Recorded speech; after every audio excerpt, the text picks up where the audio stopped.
عرصے سے اس ایمرجنسی پہ گزر رہے ہیں. پاکستان پیپلز پارٹی کی جب وفاقی حکومت تھی، ہم نے تو ایگریکلچر بوم لے کر آئے تھے، اور ہمارے سامنے ہمارے کسان کا معاشی صورتحال آہستہ آہستہ خراب ہوتے جا رہے ہیں، اور جس پوائنٹ پہ اب پہنچ چکا ہے ہمارا پورا پاکستان کا زراعت پہ اور فوڈ سیکیورٹی پہ اثر ہو سکتا ہے.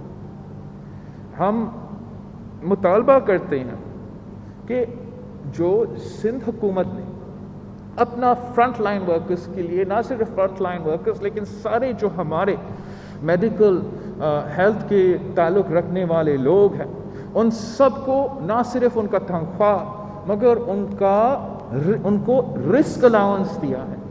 وہ اس لیے کہ جو بھی صحت کے نظام میں کام کر رہا ہے، چاہے وہ آئی سی یو میں کام کر رہا ہو یا ایمرجنسی وارڈ میں کام کر رہا ہو، چاہے وہ کسی سرجری کر رہا ہے یا آئسولیشن کا کام کر رہا ہے، ان سب کے زندگی اور صحت کو خطرہ ہے.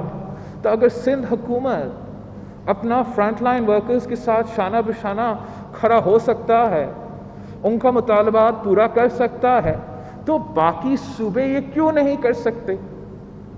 اگر جیسے عمران کہہ رہا ہے، national assembly of the floor پہ کہتا ہے کہ یہ ہمارے جو ڈاکٹرز ہیں، نرسز ہیں، پیرامیڈکس ہیں، وہ جہاد لڑ رہا ہے، تو اس جہاد میں آپ ان کے ساتھ شانہ بشانہ کیوں کھڑے نہیں ہیں؟ وہ ان کے آپ کے اچھے تقریریں کی ضرورت نہیں، آپ کے تالیاں کی ضرورت نہیں، ان کو اپنا حق کی ضرورت ہے. جو ان کا تنخواہ ہے، جو ان کا رسک الاؤنس ہے، وہ پورا کرو. جو ان کا حق ہے کہ سیکیورٹی ملے، سیکیورٹی لیجسلیشن ہو، وہ پورا کرو.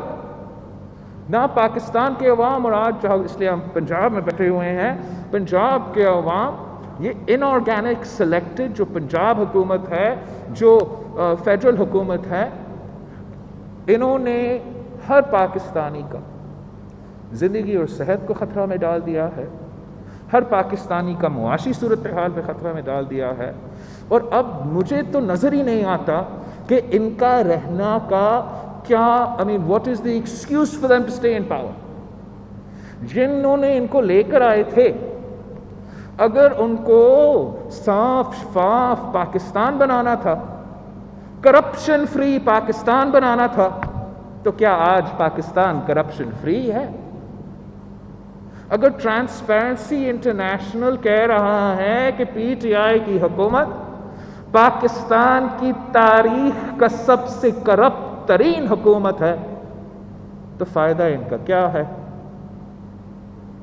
اگر وہ خود مانتے ہیں کہ آج بھی پی ٹی آئی کے لوگ خود مانتے ہیں، کارکن سے لے کے قیادت تک مانتے ہیں کہ آج بھی پنجاب میں کرپشن ہو رہا ہے. یہ تو ہم کہتے رہے کہ پنجاب تو جادو اور کرپشن پہ چلتا ہے، لیکن اگر وہ خود مان رہے ہیں کہ پنجاب میں کرپشن ہو رہا ہے، تو اس کرپشن کے پیچھے کون ہے؟ کیا پی ٹی آئی اور نون لیگ آج بھی ذمہ دار ہے آج کا پنجاب کی کرپشن کے لیے؟ نہیں. اگر یہ کرپشن پہ ان کا نیت صاف ہوتا تو وہ پھر اپنا ہر کیس پہ خاموش اور سٹے آرڈرز کیوں لیتے ہیں؟ ان کے پاس میں نے چیلنج بھی کیا تھا، آج اب تو 2 ہفتے ہو چکے ہیں اور آج تک کوئی جواب نہیں آیا کہ بی آر ٹی میں جو کرپشن علی زیدی اور اس کا فرنٹ مین عمران خان کے لیے کرتا ہے، عمران خان کا کچن چلانے کے لیے، عمران خان کا پی آر چلانے کے لیے، عمران خان کے کیمپینز چلانے کے لیے، اس کرپشن کا جواب دینے کو تیار نہیں. معلم جبا پہ کرپشن کا جواب دینے کو تیار نہیں. بلین ٹریز پہ نہ پیسہ کا حساب دینے کو تیار، نہ درخت کا حساب دینے کو تیار ہے. یہ اپنا آڈیٹر جنرل رپورٹ، اپنا ہی حکومت کا اپنا رپورٹ کہتا ہے کہ 270 بلین روپیز کا irregularities ہوا ہے. پی ٹی آئی کے اپنے سٹینڈرڈز کے مطابق ایک کرپشن ہے. اس پہ بھی کوئی جواب دینے کو تیار نہیں. اور جو سب سے لیٹسٹ انفارمیشن ہے جو ٹرانسپیرنسی انٹرنیشنل نے خط لکھے ہیں وزارتوں کو، حکومت کو، نیب کو، کہ یہ جو پوسٹ آفس کا وزارت ہے وہاں 118 بلین روپیز کا کرپشن ہوا ہے.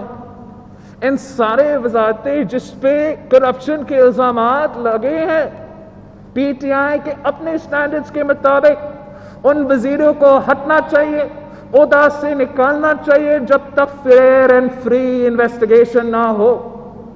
آٹا میں کرپشن، چینی میں کرپشن، تیل میں کرپشن، پیٹرول پرائسز میں کرپشن. آپ کا اوور نائٹ جس